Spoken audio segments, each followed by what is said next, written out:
Hello and welcome to all on inorganic chemistry. तो आज हम क्या पढ़ेंगे? आज हम स्टार्ट करेंगे आपका 12th का first chapter, that is electrostatics. अपनी लास्ट वीडियो में हमने क्या किया है, हमने वेक्टर्स के बेसिक्स को, जो हमारी सीरीज़ थी उसमें 3 वीडियोस हमने देखी हैं वेक्टर्स के ऊपर। तो हमने वेक्टर्स को कंप्लीट कर लिया है, उतना वेक्टर जो हमें रिक्वायर्ड है अपने 11th और 12th में कहीं भी यूज़ होने के लिए। तो अब आप देखेंगे जब हम इलेक्ट्रोस्टैटिक्स पढ़ेंगे तो कई एक्सप्रेशंस आपको दिखेंगे जहाँ पर कहीं पर हम डॉट या कहीं पर हम क्रॉस प्रोडक्ट को यूज़ करेंगे। तो अब आपको वो प्रॉब्लम नहीं होगी समझने में कि कहाँ डॉट और क्यों हम क्रॉस प्रोडक्ट यूज़ करते हैं, ठीक है, क्योंकि वो हम बहुत ही अच्छे से ऑलरेडी देख चुके हैं। तो चलिए अब हम स्टार्ट करते हैं इलेक्ट्रोस्टैटिक्स को। तो जो वर्ड इलेक्ट्रोस्टैटिक्स है वो बेसिकली 2 वर्ड से मिलके बना है। यहाँ पर आप ऐसे लिख सकते हैं, इलेक्ट्रो प्लस स्टैटिक्स। तो इलेक्ट्रो मीन्स होता है चार्ज और स्टैटिक्स मीन्स होता है इन रेस्ट। इस यूनिट में हम देखेंगे कि चार्ज इन रेस्ट, जब चार्ज रेस्ट में होता है तो उसको हम कैसे डील करते हैं, तो उसमें क्या क्या चीज़ें होती हैं उसको हम देखेंगे, जब तक हम चार्ज को कहाँ मानेंगे, रेस्ट पे, ठीक है। इसी तरीके से हमारी जब नेक्स्ट यूनिट होगी हम देखेंगे इलेक्ट्रोडायनेमिक्स। डायनेमिक्स में जब चार्ज मूव करेगा, और इलेक्ट्रोडायनेमिक्स करके तो कोई आपकी यूनिट है नहीं, तो आप कंफ्यूज मत होइए। जो करंट इलेक्ट्रिसिटी आपकी यूनिट है वो बेसिकली इलेक्ट्रोडायनेमिक्स की ही स्टडी है। तो चलिए अब हमने देख लिया कि चार्ज इन रेस्ट। तो चार्ज इन रेस्ट में तो सबसे पहले हमें ये पता होना चाहिए कि चार्ज क्या होता है। चार्ज जो है वो किसी पार्टिकल की प्रॉपर्टी है, ठीक है। अब चार्ज को हम डिनोट करते हैं Q से। अब प्रॉपर्टी है तो प्रॉपर्टी किससे सिमिलर है? जस्ट लाइक मास। लाइक आपको पता है कि किसी बॉडी में मास होता है और इसी तरीके से बॉडी में चार्ज भी प्रेजेंट हो सकता है। तो just like mass it is the property of particle and we can't further define it much. क्योंकि हम चार्ज को ये नहीं डिफाइन कर सकते कि चार्ज कहाँ से आया, कैसे आया और क्यों आया, ठीक है। हम जैसे ही मास को डिफाइन नहीं कर सकते कि मास क्यों है बॉडी के अंदर, कहाँ से आया और क्या आया, मतलब कैसे आया, ठीक है। क्यों, कहाँ, कैसे, इसको हम डिफाइन नहीं करेंगे क्योंकि हमें पता है कि मास भी एक प्रॉपर्टी है। उसी तरीके से सिमिलरली हम कंसीडर करेंगे कि चार्ज भी किसी बॉडी की या किसी पार्टिकल की क्या है, प्रॉपर्टी, ठीक है। जब चार्ज प्रॉपर्टी है तो चार्ज को हमें क्या है, चार्ज हमें 2 टाइप का देखना है। हमने जब देखा तो चार्ज हमें जो एक्सपेरिमेंटली मिला वो 2 टाइप्स का चार्ज हमें मिला। Like positive charge first one और दूसरा था नेगेटिव चार्ज। अब चार्ज है, पार्टिकल है, तो पार्टिकल, बेसिक पार्टिकल क्या हो सकता है पॉजिटिव चार्ज का? जो पॉजिटिव चार्ज का बेसिक पार्टिकल है, ये प्रोटॉन क्या है यहाँ पर, प्रोटॉन यहाँ पर पार्टिकल है। मीन्स सबसे बेसिक यूनिट पॉजिटिव चार्ज की प्रोटॉन है और सबसे बेसिक यूनिट नेगेटिव चार्ज की क्या है, इलेक्ट्रॉन, ठीक है। अब हमने देखा था चार्ज, कोई पार्टिकल है तो पार्टिकल में क्या होता है, 2 प्रॉपर्टीज़, लाइक मास और चार्ज। तो मास जो होता है वो फिक्स क्वांटिटीज होती है, मास और चार्ज किसी भी पार्टिकल की। लाइक प्रोटॉन का जो मास होता है या पॉजिटिव पार्टिकल का जो मास होता है वो 1.67 इंटू 10⁻⁻27 kg। यहाँ पर आपको ये याद रखना है कि ये जो वैल्यू है वो किस में है, kg में है। सिमिलरली जो इलेक्ट्रॉन का मास होता है वो 9.1 इंटू 10⁻31 kg। अब आप इन दोनों में से अगर ऑब्जर्व करेंगे तो यहाँ पर जो नेगेटिव पावर है वो लेस है, लेस नेगेटिव है। मतलब ये जो मास है वो कैसा है, लार्ज मास है। जब पावर नेगेटिव में कम होती है तो मतलब वैल्यू क्या होती है, ज़्यादा होती है।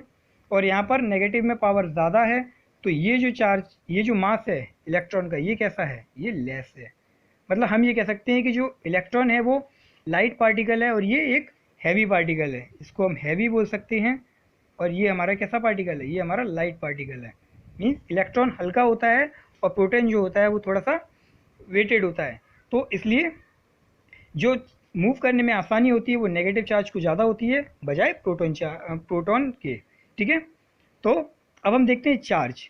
इनमें चार्ज भी एक कांस्टेंट वैल्यू होती है किसी भी पार्टिकल की। तो चार्ज जो होता है उसकी वैल्यू होती है 1.6 इंटू 10⁻⁻19 C, ठीक है। अब ये C क्या है, और सिमिलरली सेम वैल्यू जो होती है वो प्रोटॉन की होती है और सेम वैल्यू नेगेटिव इलेक्ट्रॉन की होती है। जो चार्ज होता है वो दोनों में मैग्नीट्यूड सेम है। आप देखिए 1.6 इंटू 10⁻⁻19, 1.6 इंटू 10⁻⁻19, बस इन दोनों के साइन में डिफरेंस होता है, ये पॉजिटिव होता है और ये नेगेटिव होता है। अब ये C क्या है, जैसे हमने मास के आगे kg लिखा था तो kg क्या थी, मास की यूनिट थी। सिमिलरली जो C है वो यूनिट ऑफ चार्ज है जिसको हम बोलते हैं कूलाम और डिनोट करते हैं इसको C से। तो ये कुछ बेसिक प्रॉपर्टीज़ हैं, ऐसे करके हम डिफाइन करते हैं चार्ज को। चलिए चार्ज की थोड़ी सी और प्रॉपर्टीज़ कुछ देख लेते हैं, प्रॉपर्टीज़ ऑफ चार्ज। तो इसमें हम जो पहली प्रॉपर्टी देखेंगे चार्ज की वो ये देखेंगे कि चार्ज जो होता है वो एडिटिव इन नेचर होता है। Charge is additive. एडिटिव मतलब होता है the net charge on any body is found to be algebraically added the different charges. Like हमारे पास दो चार्जेस हमने पढ़े हैं, एक पॉजिटिव चार्ज और एक नेगेटिव चार्ज। अगर हमें नेट चार्ज निकालना हो तो हम उनका एल्जेब्रिक सम ले लेंगे। एल्जेब्रिक सम मीन्स क्या होता है, साइन के साथ, ठीक है। Algebraically means with sign, with sign. Suppose अगर हमें n number of protons given है और n2 number of electrons given है, तो हम नेट चार्ज कैसे निकाल लेंगे, total number of particles into charge of electron, sorry electron नहीं है ये चार्ज है, ये पॉजिटिव चार्ज है क्योंकि प्रोटॉन पे क्या होता है, पॉजिटिव चार्ज होता है, ठीक है। वहीं इलेक्ट्रॉन पे हमने देखा था कैसा चार्ज होता है, नेगेटिव। अगर हम इस चार्ज को, इस पूरे चार्ज को हम मान लें ई, ठीक है। अगर हम इस चार्ज को ई मान रहे हैं तो ये हमारा क्या हो जाएगा, ये माइनस ई हो जाएगा क्योंकि वैल्यू सेम है, ओनली नेगेटिव साइन एक्स्ट्रा आ गया। तो number of proton into charge of proton plus number of electron into charge of electron, ठीक है। अब हम जब इसको सॉल्व करेंगे तो ये माइनस हम बाहर ले सकते हैं, मीन्स n1e माइनस n2e, ठीक है। जितने नंबर ऑफ प्रोटॉन है उसमें इलेक्ट्रॉन या जो भी ज़्यादा होगा उस टाइप का चार्ज हमें मिल जाएगा। अगर सपोज प्रोटॉन ज़्यादा हैं तो हमें जो चार्ज मिलेगा नेट चार्ज वो पॉजिटिव मिलेगा। अगर हमारे इलेक्ट्रॉन ज़्यादा होंगे तो हमें नेट चार्ज जो मिलेगा वो नेगेटिव मिलेगा। चलिए मूव ऑन करते हैं अपनी नेक्स्ट प्रॉपर्टी पर, जो कि है कि चार्ज जो होता है वो क्वांटाइज्ड होता है, means charge is quantized in nature. Quantized का मतलब क्या होता है, क्वांटाइज्ड का मतलब बेसिकली जो होता है वो एक स्टेप होता है, ठीक है। सपोज आपके घर में जो स्लैब है, सीढ़ियाँ हैं, उसकी लेंथ जो है वो 10 फीट है, ठीक है। अगर 10 फीट है और आपकी एक सीढ़ी का जो साइज़ है, स्टेप साइज़ जो है वो 1 फीट है, तो आपकी जो टोटल सीढ़ियाँ हो जाएंगी वो कितनी हो जाएंगी, 10 हो जाएंगी। 1 इंटू 10 इक्व टू 10 अपना 10 लेंथ को कवर कर लेगा। सिमिलरली हम उसी तरीके डिफाइन करेंगे, charge is quantised means the minimum possible charge in nature is considered to be equal to the charge of electron. हम यहाँ पर ये कंसीडर करेंगे कि नेचर में जितने भी चार्जेस हैं उसमें सबसे छोटा चार्ज अगर हमें कोई मिल सकता है तो वो पॉसिबल चार्ज किसका है, या तो इलेक्ट्रॉन का या प्रोटॉन का, क्योंकि दोनों पे चार्ज के जो मैग्नीट्यूड होता है वो सेम होता है। यहाँ पर हम साइन की बात नहीं कर रहे हैं, ओनली मैग्नीट्यूड। अगर मैग्नीट्यूड वाइज कंसीडर करें तो सबसे स्मॉलेस्ट चार्ज हमें यही मिल सकता है, जो कि हमने वैल्यू यहाँ पर देखी थी, कितनी थी, 1.6 इंटू 10⁻⁻19 कूलाम, ठीक है। और ये आगे इससे हमें ये पता चलता है कि charge on any other particle, किसी भी अदर पार्टिकल पर या बॉडी पर जो चार्ज है, that is always in the integral multiple of charge of electron. Integral का मतलब है इंटीजर, ठीक है। मीन्स किसी अदर बॉडी या किसी अदर पार्टिकल पर जो चार्ज होगा वो इंटीग्रल मल्टीपल में होगा इलेक्ट्रॉन के चार्ज में। यहाँ पर ये जो n है वो कोई इंटीजर वैल्यू है, इंटीजर, ठीक है, इंटीजर वैल्यू, ठीक है। अभी आपको ये समझ में आ जाएगा कि ये इंटीजर वैल्यू है तो इसको कैसे डील करते हैं। मीन्स जो भी अदर चार्ज होंगे वो यहाँ पर हम कोई भी इंटीजर का मल्टीप्लाई कर देंगे इलेक्ट्रॉन में, उतना ही पॉसिबल चार्ज नेचर में प्रेजेंट हो सकता है, ठीक है। अदर देन कोई भी फ्रैक्शन में चार्ज प्रेजेंट नहीं हो सकता है। आप बोलें कि इलेक्ट्रॉन का हाफ चार्ज प्रेजेंट होना पॉसिबल ही नहीं है। हालांकि अभी रिसेंट स्टडीज़ में कुछ ऐसे पार्टिकल्स भी सामने आए हैं जिनका जो चार्ज है वो इलेक्ट्रॉन से भी कम है, बट अपनी हम स्टडी के लिए इसके लिए कंसीडर करेंगे कि इलेक्ट्रॉन जो हमारा minimum possible charge nature present है, ठीक है। चलिए मूव करते हैं, क्वांटाइजेशन को समझते हैं एक छोटे से क्वेश्चन के थ्रू। जैसे कि ये क्वेश्चन बोल रहा है how many basic unit of charge consist in 8 micro coulomb. तो बेसिक यूनिट ऑफ चार्ज क्या होती है, पहले तो आपको ये पता होना चाहिए। बेसिक यूनिट ऑफ चार्ज, जो बेसिक यूनिट ऑफ चार्ज है वो क्या है, चार्ज ऑफ इलेक्ट्रॉन। जो इलेक्ट्रॉन पे चार्ज है उसको हम कंसीडर करते हैं कि वो बेसिक चार्ज प्रेजेंट है नेचर में। तो हमसे पूछा कि जब 8 माइक्रो कूलाम चार्ज अगर हमारे पास है तो उसमें कितने नंबर ऑफ इलेक्ट्रॉन्स प्रेजेंट होंगे, यही मतलब हुआ ना इसका बेसिक चार्ज का। तो हमें पता है कि जो भी चार्ज होता है वो इंटीग्रल मल्टीपल ऑफ इलेक्ट्रॉन के चार्ज के होता है, ठीक है। तो इसको हम आगे लिख सकते हैं कि क्यू हमारा कितना गिवन है, 8 माइक्रो कूलाम। हमसे पूछा है नंबर ऑफ इलेक्ट्रॉन, ये जो इंटीजर है वो क्या बताते हैं, कितने number of basic charge units हैं, तो n, और इलेक्ट्रॉन का चार्ज हमें पता है 1.6 इंटू 10⁻⁻19 कूलाम। तो यहाँ से हम n जब फाइंड करेंगे तो n हमारा आ जाएगा 8 माइक्रो कूलाम को हम लिख सकते हैं 10⁻⁻6 अपॉन 1.6 इंटू 10⁻⁻19। ठीक है, अब हम इसको आगे जब सॉल्व करेंगे तो ये हमारा आ जाएगा 8/1.6 इंटू 10⁻⁻19 ऊपर जाएगा, प्लस का हो जाएगा, और 19 - 6 हो जाएगा हमारा 10⁻13। ठीक है, इसको हम जब सॉल्व करेंगे तो ये हमारा आ जाएगा 0.5 इंटू 0.5 नहीं 5 इंटू 10⁻13। तो हमारे पास जो इलेक्ट्रॉन प्रेजेंट होंगे इतने चार्ज में, वो कितने हो सकते हैं, 8 माइक्रो कूलाम में इतने नंबर ऑफ इलेक्ट्रॉन प्रेजेंट होंगे। ठीक है, यही मतलब होता है क्वांटाइजेशन ऑफ चार्ज का। चलिए जो नेक्स्ट प्रॉपर्टी है उसको भी देख लेते हैं फटाफट से। जो नेक्स्ट प्रॉपर्टी है हमारी चार्ज की, वो कहती है द चार्ज इज कंजर्व्ड। ये जो प्रॉपर्टी है वो आपने बहुत सी जगह सुनी होगी। ठीक है, और बेसिकली हम इसको डिफाइन कर सकते हैं the thing is neither be created not be destroyed like this. ठीक है, बट चार्ज के केस में ये थोड़ा सा डिफरेंट हो जाता है। इसको भी लोग आपको, कुछ टीचर्स आपको जनरली ऐसे बता देते हैं the charge is neither be created not be destroyed, only be transferred from one form to other. But ऐसा नहीं है, चार्ज को हम डिस्ट्रॉय भी कर सकते हैं और क्रिएट भी कर सकते हैं। The charge is isolated system is conserved. Charge जो होता है वो आइसोलेटेड सिस्टम में कंजर्व्ड होता है। ठीक है, अब आइसोलेटेड क्या होता है, आजकल कोरोना चल रहा है तो आपको आइसोलेशन से तो बहुत ज़्यादा फेमिलियर हो गए होंगे। आइसोलेशन मतलब होता है कि अगर कोई पर्सन है जिसको हो गया है कोरोना, तो उसको हम बोलते हैं जाओ, तुम हो जाओ आइसोलेट। तो आइसोलेट जब वो होता है तो क्या करता है, वो अपने आप को एक कमरे में बंद कर लेता है, या कुछ एक फिक्स स्पेस में वो रहना स्टार्ट कर देता है, जहाँ से वो सराउंडिंग से क्या हो जाता है, सराउंडिंग से डिटैच हो जाता है, मीन्स वहाँ से थोड़ा सा कट ऑफ हो जाता है, अपने आप को कट ऑफ कर लेता है। मीन्स आइसोलेशन का मतलब होता है किसी भी चीज़ में बंद कर देना या थोड़ा सा पैक्ड हो जाना। ठीक है, लाइक सिमिलरली हमें यहाँ पे बोला कि charge in isolated system, like हमारे पास कोई सिस्टम अगर गिवन है, ठीक है, इसके अंदर सम पॉजिटिव चार्ज हैं, सम नेगेटिव चार्ज हैं, तो ये हमेशा ही कंजर्व रहेंगे। कंजर्व कैसे रहेंगे, चलिए आगे पढ़ते हैं। It is possible to create or destroy charge particles but it is not possible to create or destroy the net charge.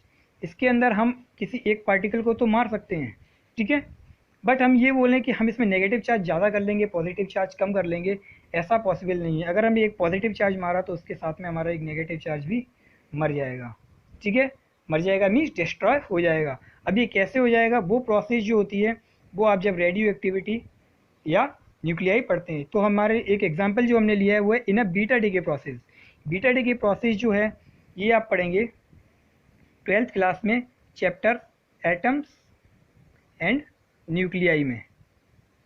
ठीक है, अब आप लोगों को देखना पड़ेगा कि ये चैप्टर में आपको रिमूव तो नहीं किया है, इस बार सिलेबस में होगा या नहीं होगा, बट हम इसको पढ़ेंगे। ठीक है, क्योंकि अगर आपके 12th के बोर्ड्स में नहीं आएगा तो कॉम्पिटेटिव में तो आपके आता ही है। तो 12th क्लास के चैप्टर एटम एंड न्यूक्लियाई में हम इस प्रोसेस को डिस्कस करेंगे, जिसको हम बोलते हैं बीटा डिके प्रोसेस। तो बीटा डिके प्रोसेस में एक्चुअली होता क्या है, the neutron is converted into a proton, ठीक है, and an electron is created. ये प्रोसेस कैसे होती है, क्यों होती है, क्या होती है, वो हम तभी डिस्कस करेंगे जब उस चैप्टर को पढ़ेंगे। यहाँ पर बस आपको ये समझ लेना है कि एक न्यूट्रॉन को जब हम ख़त्म करते हैं तो हमारा एक प्रोटॉन क्रिएट हो जाता है। ठीक है, neutron is converted into proton, तो न्यूट्रॉन से एक प्रोटॉन बन गया, मतलब हमारे पास कैसा आ गया, एक पॉजिटिव चार्ज आ गया। ठीक है, अब पॉजिटिव चार्ज आ गया तो मतलब किसी सिस्टम में पॉजिटिव चार्ज की वैल्यू ज़्यादा हो जाएगी, बट ऐसा नहीं होता है, क्योंकि चार्ज कंजर्व रहता है तो हमारे पास एक इलेक्ट्रॉन भी आ जाता है। इलेक्ट्रॉन साथ में कैसा चार्ज लेता है, नेगेटिव। तो जो नेट चार्ज होता है वो हमेशा सेम रहता है। ठीक है, कोई भी चार्ज कम या ज़्यादा नहीं होता है एक चार्ज के डिस्ट्रॉय या क्रिएट करने से। चलिए, तो ये हमारी कुछ प्रॉपर्टीज़ थी चार्ज की। अब हम एक नोट देखते हैं। ठीक है, जो नोट है आपकी दो प्रॉपर्टीज़ जो हमने स्टार्टिंग में डिस्कस की थी, वो क्या थी हमारी, मास और चार्ज।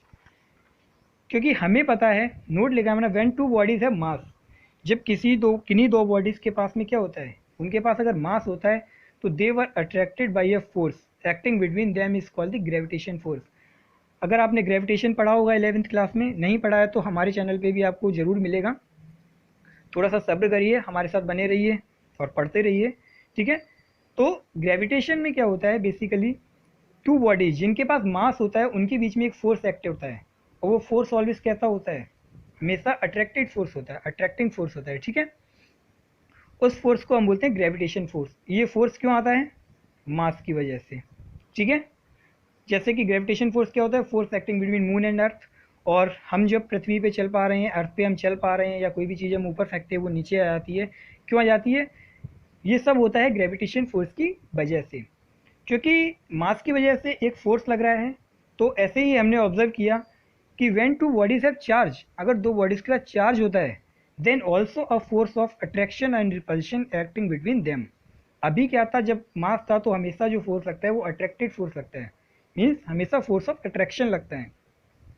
बट जब बॉडी के पास चार्ज होता है तो उनके बीच में भी फोर्स लगता है, बट वो जो फोर्स है वो अट्रैक्शन या रिपल्शन दोनों टाइप का हो सकता है। Acting between them depending upon the nature of charge. ये चार्ज का नेचर क्या है उस पर डिपेंड करेगा कि उनके बीच में किस टाइप का फोर्स लग रहा है। Either it is attraction force और इट इज रिपल्शन फोर्स, ठीक है। तो इस टाइप का जो फोर्स होता है उसको हम बोलते हैं इलेक्ट्रिकल फोर्स, ठीक है। और ये आप समझिए हमारे लिए बहुत ही इम्पॉर्टेंट है। इस चैप्टर की जो शुरुआत होगी मेन, वो इस टॉपिक से ही होगी, ठीक है।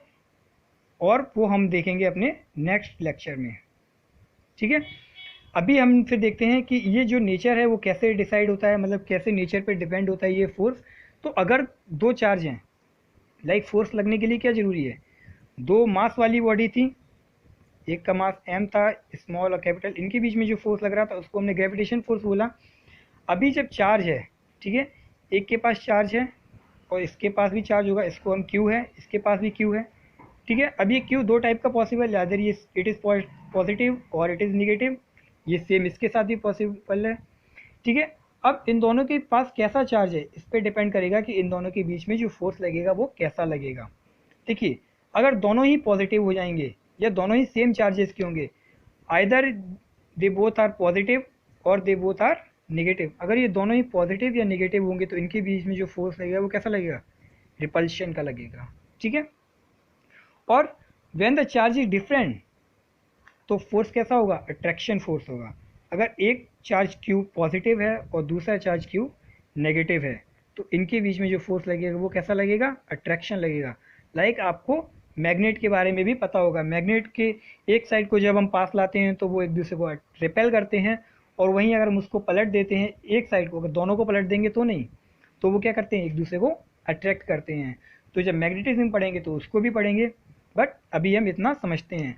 और ये फोर्स कैसे कैलकुलेट करते हैं वो हम अभी जानेंगे अपने नेक्स्ट वीडियो में। चलिए, इस वीडियो के लिए हम इतना ही रखते हैं, नेक्स्ट वीडियो में मिलेंगे कुछ और बढ़िया से बेहतरीन से कंसेप्ट के साथ। तब तक के लिए बाय बाय, टेक केयर, नमस्कार। वीडियो अच्छी लगी हो तो लाइक करिए और चैनल को सब्सक्राइब करना बिल्कुल ही मत भूलिए। Thank you for watching.